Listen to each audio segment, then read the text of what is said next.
আসসালামু আলাইকুম। নতুন একটা রেসিপিতে সবাইকে স্বাগতম। আশা করি সবাই ভালো আছেন, আমিও ভালো আছি আলহামদুলিল্লাহ। এই পালং শাকটা কে কী নামে জানেন জানি না। আমাদের গ্রামে বলে চুকাই শাক, আবার অনেকে বলে টক পালং শাক। দেখতে কিন্তু এটা পালং শাকের মতোই লাগে, কিন্তু এটা কিন্তু একটু টক খেতে, এই জন্য এটা বেশি ভালো লাগে। আর একদম পালং শাকের মতো একবারে হুবহু মিল নেই কিন্তু। এখানে আমি 2 আটি শাক নিয়েছি। শাকটা কেটে ধুয়ে পরিষ্কার করে একটা স্ট্রেনারের মধ্যে নিয়ে পানিটা ঝরিয়ে নিয়েছি। এই যে এরকম করে এই শাকটা আমি একটু অন্যরকমভাবে রান্না করব। আর এটা কিন্তু একটু টক টক খেতে অনেক বেশি ভালো লাগে। আর এটা রান্না করার জন্য আমি একটা চিকেনের বুকের মাংস এরকম ছোটো ছোটো টুকরো করে কেটে নিয়েছি। এখানে কিন্তু খুব সামান্য বুকের মাংস নিয়েছি আমি, আপনারা দেখে বুঝতে পারছেন। এর সাথে আমি পরিমাণ মতো লবণ, হলুদের গুঁড়ো এবং মরিচের গুঁড়ো দিয়ে খুব ভালো মতো মেখে নিব হাত দিয়ে। মাখানো হয়ে গেলে চুলায় একটা প্যান বসিয়ে দিয়েছি। প্যানটা যখন গরম হয়ে যাবে তখন এর মধ্যে আমি 3 টেবিল চামচের মতো সয়াবিন তেল দিয়ে দিলাম। চাইলে সরিষার তেল দিয়েও রান্নাটা করা যাবে। তেলটা যখন গরম হয়ে যাবে তখন আমি এর মধ্যে 2টা পেঁয়াজ কুচি দিয়ে দিব। পেঁয়াজটা আমি 2 মিনিটের মতো একটু ব্রাউন কালার হওয়া পর্যন্ত ভেজে নেব আর কি। আর যারা রেসিপিটা দেখতে শুরু করেছেন অবশ্যই একটা লাইক দিয়ে পুরো ভিডিওটা জুড়ে আমার সাথেই থাকবেন। আর যারা আমার চ্যানেলে নতুন আজকে প্রথম ভিডিও দেখছেন, যদি রেসিপিটা ভালো লাগে তাহলে আমার চ্যানেলটাকে সাবস্ক্রাইব করে পাশে থাকা বেল আইকনটা প্রেস করে দিবেন। এরপরে চিকেনটা দিয়ে দিব। এর সাথে আমি 3 টুকরো দারুচিনি, 3 টুকরো লবঙ্গ আর 2টা এলাচ দিয়ে দিব। দিয়ে চিকেনটাকে আমি 2 মিনিটের মতো ভেজে নিব। আর এই শাকটা রান্না করতে কিন্তু কোনো পানি লাগে না, এই জন্য চিকেনটা আগে ভালো মতো কষিয়ে সেদ্ধ করে নিতে হবে। আর শাক দেওয়ার পরে কিন্তু কোনো পানি দেওয়া লাগবে না, কারণ ওই শাকটা এমনিতেই সেদ্ধ হয়ে যাবে, খুব তাড়াতাড়ি রান্নাটা কিন্তু হয়ে যাবে।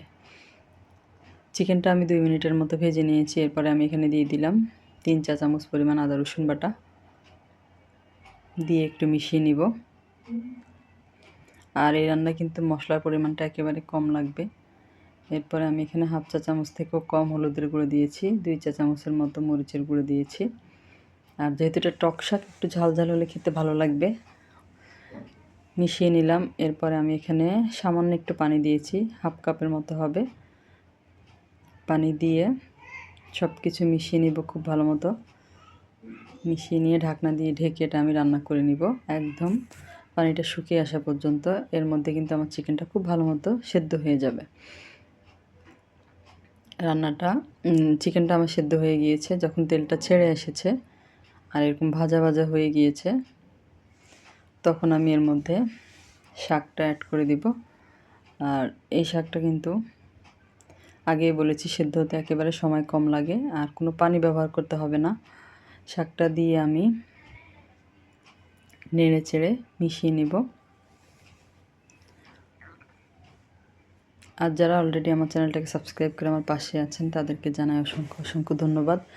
আর এই রেসিপিটা যে এত মজার হয়, আপনারা বাসায় যদি একবার ট্রাই না করেন তাহলে বুঝতে পারবেন না। খুবই মজার একটা রেসিপি, খুবই ভালো লেগেছে। আমি কিন্তু ফার্স্ট টাইম এই রেসিপিটা করেছি, আর কখনো এইভাবে রান্না করা হয়নি। আর এই শাকটা কিন্তু সচরাচর একেবারে কম পাওয়া যায়। শীতের প্রথমেই কিন্তু মাঝে মধ্যে পাওয়া যায়, একেবারে সব জায়গায় যে পাওয়া যায় তা কিন্তু না। এরপরে আমি মিশিয়ে নিব চিকেনের সাথে শাকটাকে।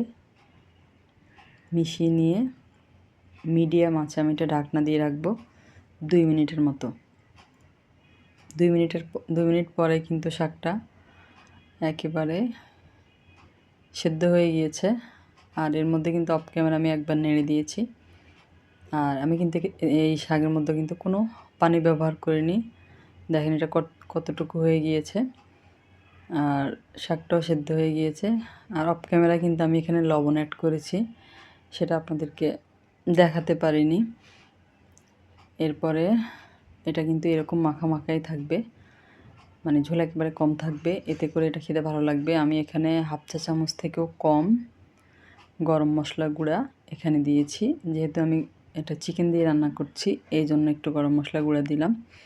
যদি মাছ দিয়ে এটা রান্না করা হতো তাহলে কিন্তু আর কোনো মশলা না দিলেই হতো। শেষে আমি 3টা কাঁচামরিচ মাঝখান দিয়ে একটু ফালি করে নিয়েছি, ওটা দিয়ে দিলাম। আরেকটু হাই হিটে আরেকটু টেনে নিব ঝোলটাকে, এতে করে কিন্তু এটা খেতে ভালো লাগবে। একটু টক টক ভাব, আর এটা কিন্তু খেতে অনেক ভালো লাগে। সার্ভ করে আপনাদেরকে দেখালাম। রেসিপিটা আপনাদের কাছে কেমন লাগলো কমেন্ট করে জানাবেন। অবশ্যই একবার বাসায় এভাবে ট্রাই করে দেখবেন। ছোট থেকে বড় সবারই অনেক বেশি পছন্দ হবে এই রেসিপিটা। এই যে ঠিক এরকম মাখা মাখা হবে, খুবই মজার একটা রেসিপি।